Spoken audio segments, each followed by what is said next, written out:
on digital radio, on the app, on your smartphone, on X, YouTube, and Facebook. The Sportscast. Basketball and more. The update presented by the Sportscast.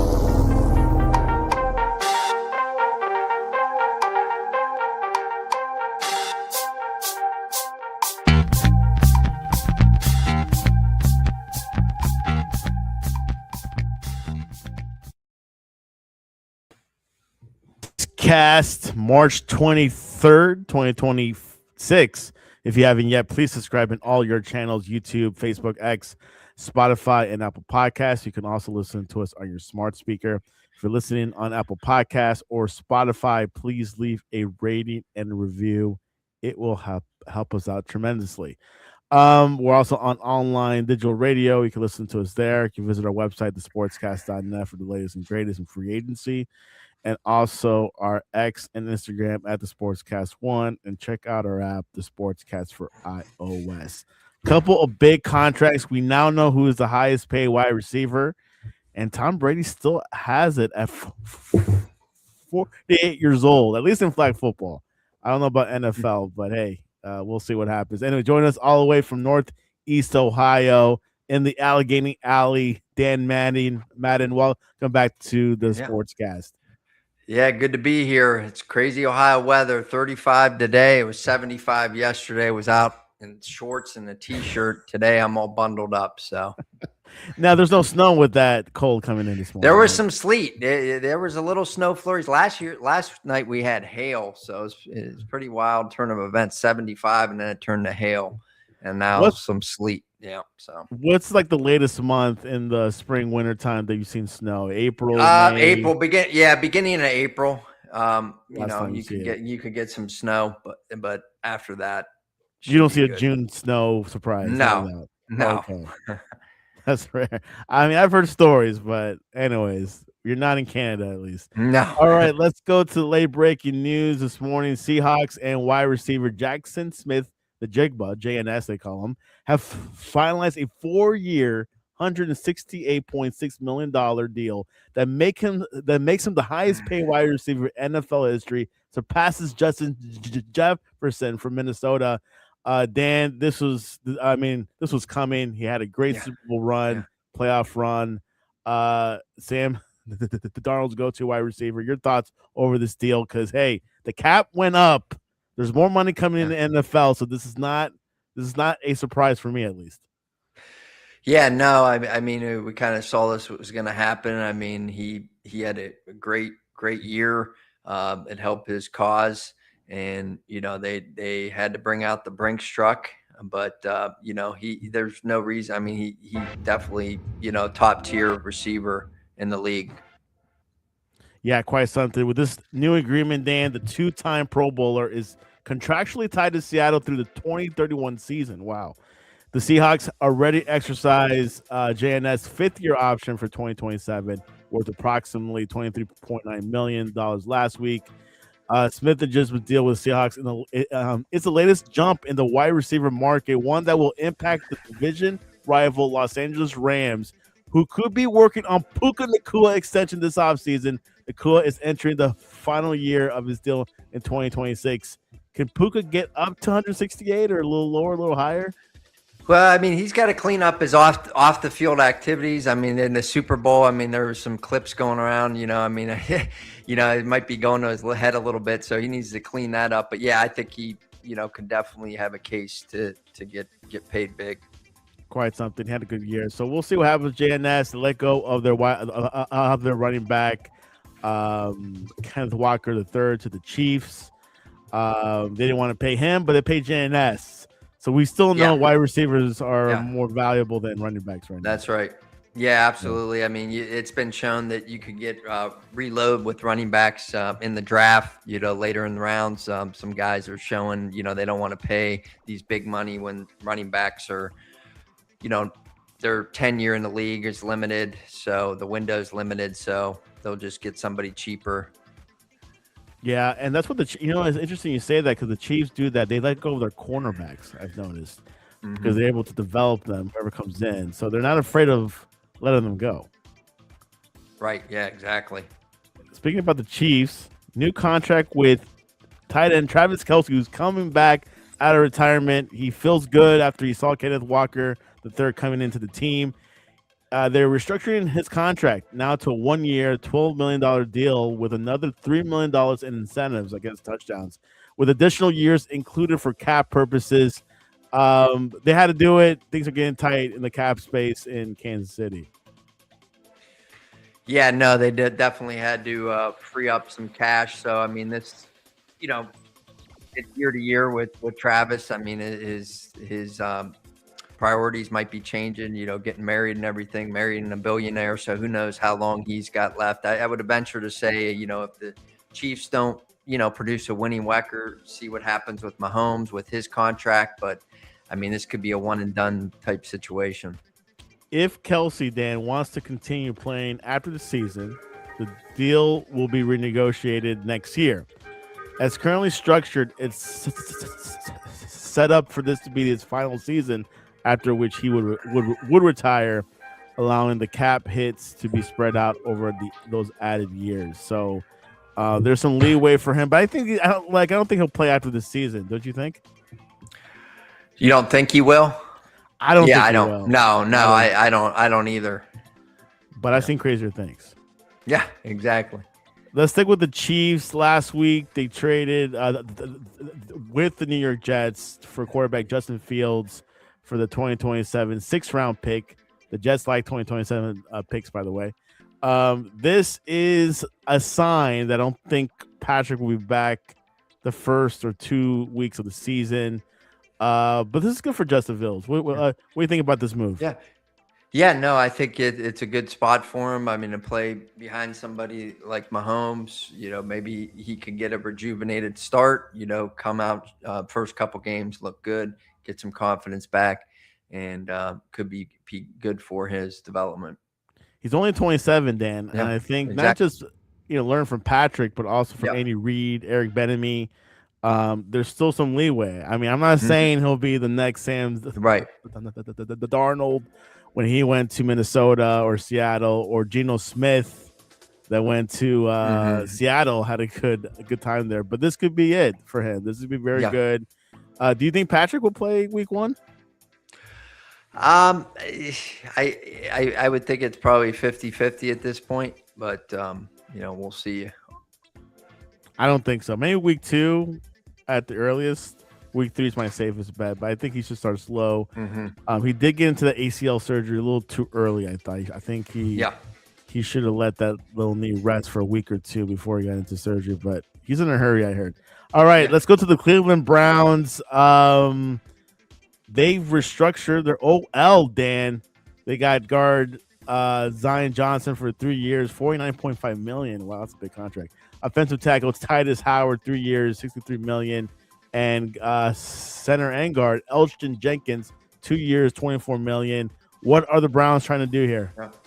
Yeah, I think they're taking a page out of the Chicago Bears playbook. I mean, they're developing the offensive line from free agency and some of these signings with veteran type guys, and they needed to do it. I mean, this kind of shows me that they're probably going to go with a receiver in the first pick, and we'll see. I mean, what they're going to do with quarterback, if they're going to try to get somebody to compete with the spot with Shador and Watson. Yeah, quite something. You think it's a Todd Monken move going on here, or is the front office? What what is going on? Yeah, no. I think it's Monken, and I did hear that he did. I think he might have mentioned something that he wanted to do similar to what the Bears did with their offensive line. So I think that's what they're doing here. Which the Browns traded out Tremaine Edmonds. They released them. The Giants picked them up. Quite something there. But yeah, let's see. Wide receivers wise, I guess you're looking at Carnell Tate from Ohio State and Arizona State's Jordan Tyson. Is that what you're hearing? Yeah, no, definitely. I would like them to get Tate for sure. But Cornell you know, Tate. we'll see. I don't know if they'll take him at 6, or there's talk that he might even be off the board at 5, Tate. So he might not even be available. If Tate makes it to Cleveland number 6, they should select the wide receiver. If other teams actually stay away from Tyson and he's still on the board, once the Browns are back on the clock, they'll have to think about taking him. So, I mean, not just you're saying it, Dan. Other people are saying that you guys need a wide receiver. Yeah, absolutely. I mean, we haven't done really good at receiver. I mean, even the 10-year of the regime of picking receivers, I mean, it hasn't been very good. Jerry Jeudy's your best receiver in years, and he's not very good. So they definitely need to upgrade there. Especially letting go of tight end Njoku. He's a free agent right now, so we'll see what happens. All right, let's go to more Browns news. Browns have agreed to terms with defensive tackle Kalia Davis on a 1-year deal worth up to $3 million. Your thoughts on that? Is that a good keeper? I think so. I mean, I think you know, they do need to keep some of these pieces intact for the Browns and that defense. So I think it was important. And they resigned cornerback Trey Every. Your thoughts on that? Yeah, it was good to sign Avery, because we did lose a couple guys on the defensive secondary. So that's good that we were able to retain him. He appeared in 10 games for the Browns last season, so we'll see what happens there. We got Browns have released offensive tackle Jack Conklin. What's going on there? Yeah, I just kind of saw this coming. I didn't foresee him being back, so it's unfortunate because he's a good player for sure. He'll probably get picked up somewhere else. But also 43 minutes ago, Browns resigned tight end Blake Whiteheart. Yeah, I mean, with Njoku out, I mean, I think that he'd be a backup because, Fannin would probably be the starter tight end. So need somebody else as well, especially with these two set tight end looks in today's NFL. So yeah, Harold Fannin's on the tight end. Also with Jack Stoll, Sal Canella, and Caden Price scoring. So they got the tight end room pretty good. You don't think you need a new one or anything? No. Browns offensive tackle Jedrick Willis, who sat out last season to fully recover from knee injury, has been on the tour visits with NFL teams, including Patriots and Lions. I guess Browns are not going to miss him. Yeah. No. He had a little rough year, so I didn't see him come back. All right, there you go. That's all I got for the Browns. Anything else you've heard? No, it's been pretty quiet in the quarterback front. I mean, there's not much talking coming out there. So that's what I'm most curious about, to see what's going to happen there. Yeah, I think Shador will start week 1, I presume. I hope. I don't want to. You're liking him so far. I don't want to get back on the Watson train, that's for sure. So I guess he'll be healthy by week 1, or he is healthy. Yeah. Quite something. All right, March Madness has been not that crazy, not much Cinderella teams. Duke had a scare in the round 1, almost. They were behind with Siena. Rick Pitino doing well, actually, in this tournament. UConn still in the running. Texas beat Gonzaga, one of the few upsets in this tournament. But Dan, your thoughts over March Madness? Yeah, there's been some good games. It's one of the only 1 year that we haven't had a Cinderella in the Sweet 16. Usually, that's what makes it exciting to see these teams. I was pulling for Utah State. They came back last night because actually the coach at Utah State coached at Youngstown State here a couple years ago. So he built that program up. So I was pulling for him. They won the first game. Couldn't pull it off last night, but there's been some exciting games. They beat Villanova. Wow. Yeah. That's pretty exciting. Iowa They ousted Florida, the defending champions. Yeah, I was watching that. Wow, that was a good game. Yeah, tied by 2 points with 4.5 seconds left Mm-hmm. against defending champions Florida. Iowa forward Alvaro Folgueras, he's actually from Spain, took a pass from guard Bannisters and drilled a go-ahead three-pointer that clinched a 73-70 victory Sunday night, sending Benchmark International Arena into an absolute frenzy, and the 9th-seeded Hawkeyes into the Sweet 16 for the first time since 1999. Yeah. Yeah, so it kind of brought me back to my glory days of high school because there was like 4 seconds left. That's when Florida got the ball to go to length in the field, and I actually won a game at the buzzer, dribbled the whole length of the court in 4 seconds. So he just made it, but he didn't have enough time. He tried to pass it. He should have just tried to throw it up and try to get fouled, but brought me back to some memories several years ago. Back in the day, there you have it. Another kind of upset. Tennessee takes on Virginia to make the fourth straight Sweet 16. Jacoby Gillespie scored 21 points. Nate Ahmet and Bishop Boswell made critical free throws down the stretch. And 6th-seeded Tennessee advanced to its fourth straight Sweet 16, beating Virginia 7-9, 7-2 this past weekend. Now they'll face Iowa State. Tennessee, maybe a contender?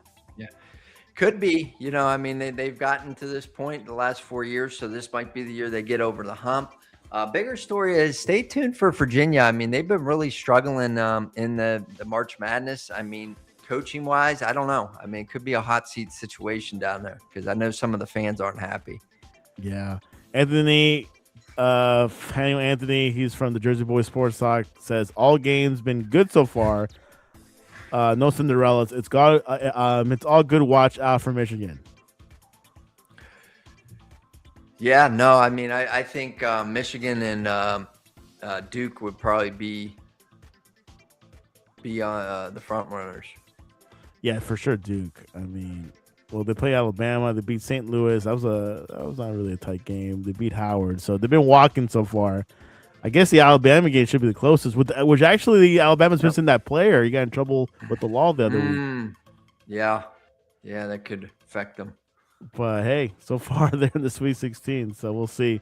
St. John's buzzer. Yeah, that was a really good. That was a good game right there. All right, let's go to Michigan. Oh, number 11, Texas upsets number 3 Gonzaga to book the Sweet 16.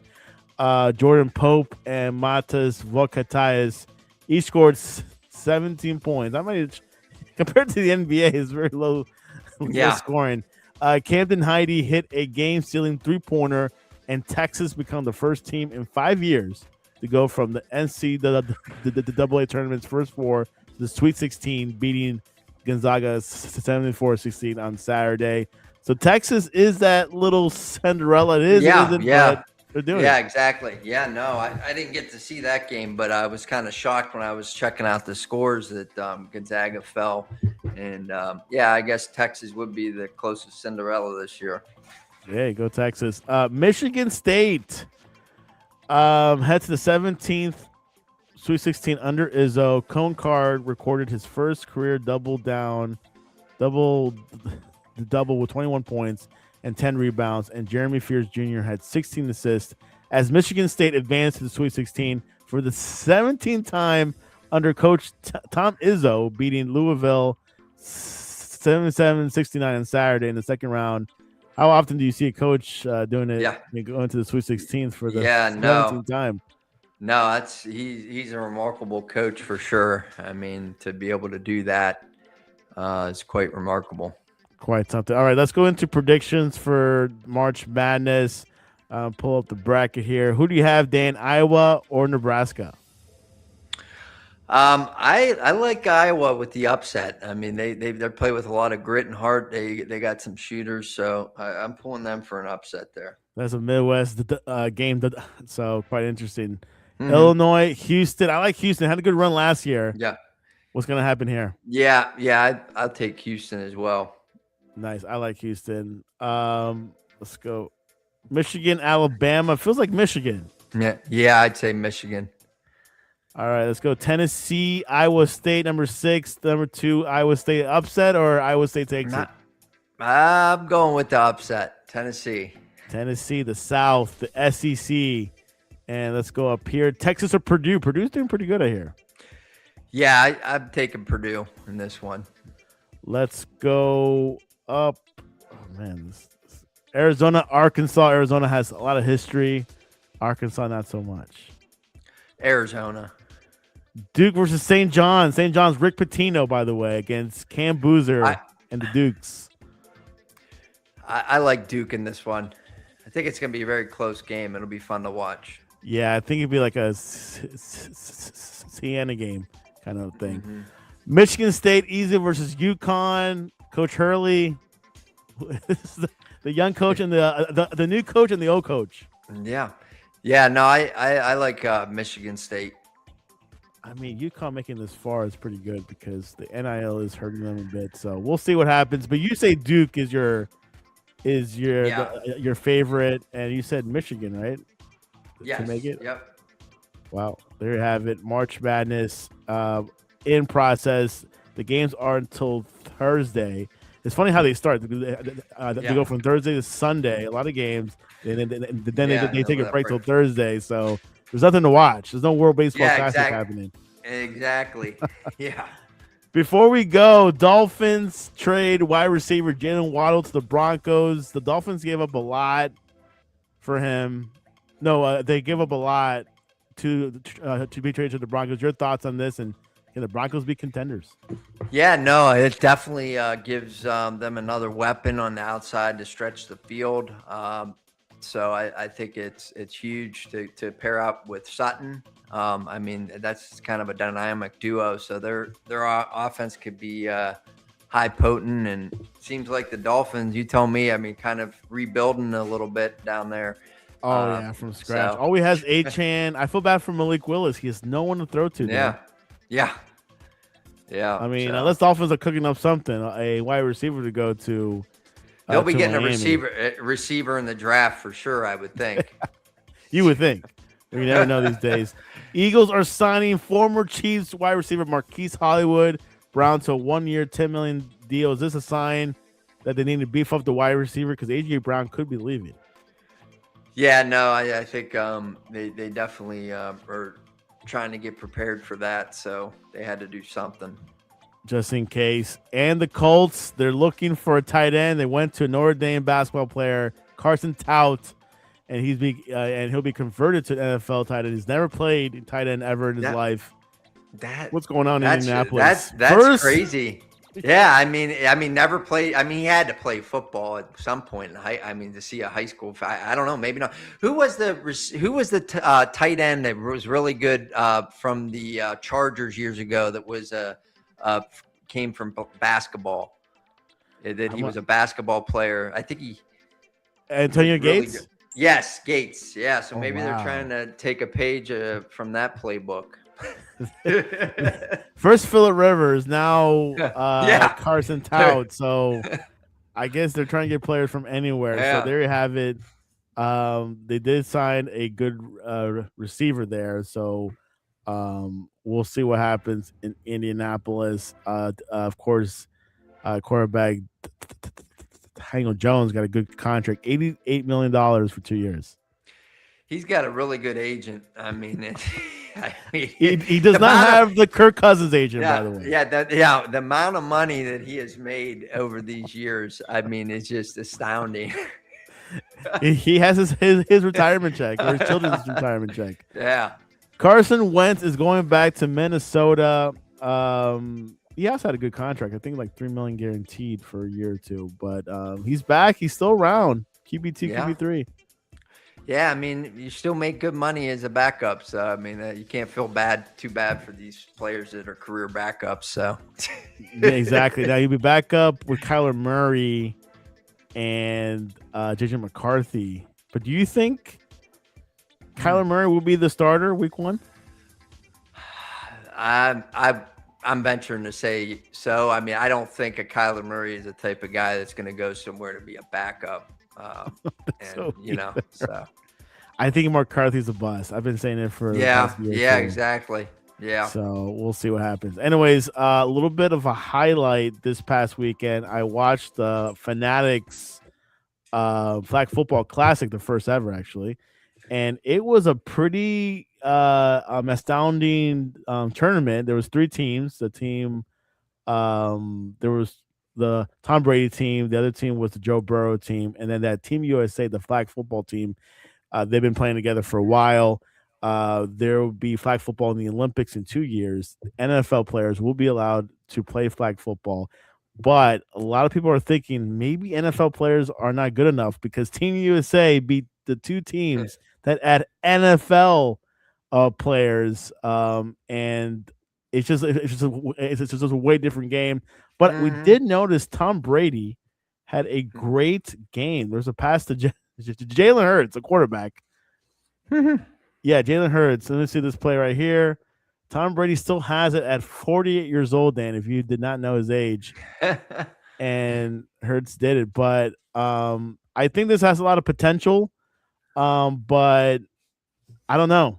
A lot of people were, Yeah, it's scratching their pretty neat. heads. Yeah, I didn't get to see it. I hadn't been paying much attention to that. That would have been neat to see. To see it for Yeah, no, sure. it was a really good game. They had Logan Paul in one of the teams that had speed, and the other team. So it was quite interesting. But we'll see what happens. Roger Goodell was there in the stands.